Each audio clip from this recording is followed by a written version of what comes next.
At least 6 people have been confirmed dead after a fire at a hostel in New Zealand. The Loafers Lodge in Wellington is used by migrants and vulnerable people placed there by government agencies. The Prime Minister Chris Hipkins visited the scene.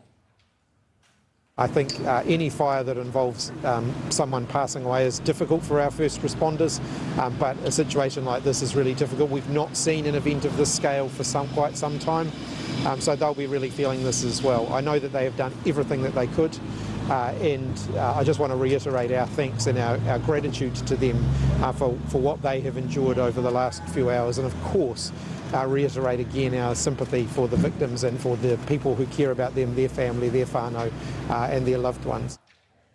OK, let's speak now to Caitlin McGee, a journalist in Auckland. Caitlin, a pretty devastating fire. Tell us more about what happened. Yeah, so it's been described as a once-in-a-decade fire. It was a 95-room hostel, and most of those rooms were believed to have been occupied.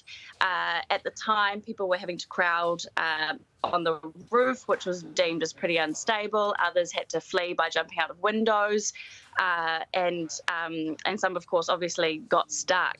At the moment, special investigators have been brought in from around the country to try and figure out how this fire occurred, because at the moment it's unexplained. We know that at least 6 people have been killed, but that death toll could be as high as 10. It's been really complicated and difficult for a lot of the firefighters to try and get into the building to figure out exactly how many people were trapped. And part of that is because the roof was deemed to be very, very unstable, but also there was a real risk that it might collapse, and also there was an asbestos risk in the building from some of the building materials that it was made of. So aside from the fire itself, and the time of day that the blaze began, there have been a number of other factors that have made the entire operation around it incredibly complicated. And Caitlin, do we know much more about the residents of the building? I believe it was frequently used to house people who'd been deported from Australia. So we've had some reports from media outlets both in New Zealand and also in Australia, like the Sydney Morning Herald, saying that some of the people living there are what's known as 501 deportees, which are essentially New Zealand citizens who have been living in Australia who may have committed a crime and been deported back to New Zealand. Already, there are questions that are starting to being asked at a political level about how vulnerable these people may have been, and why some of these people may have been living in what might be considered to be substandard living conditions.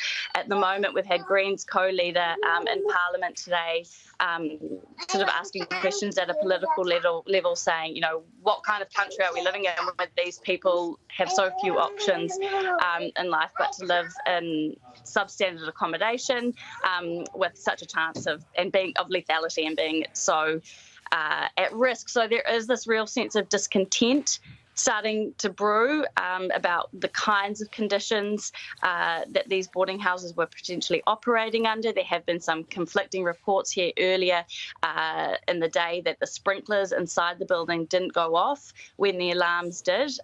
So a really difficult situation, and lots of vulnerable people from different walks of life living in that building.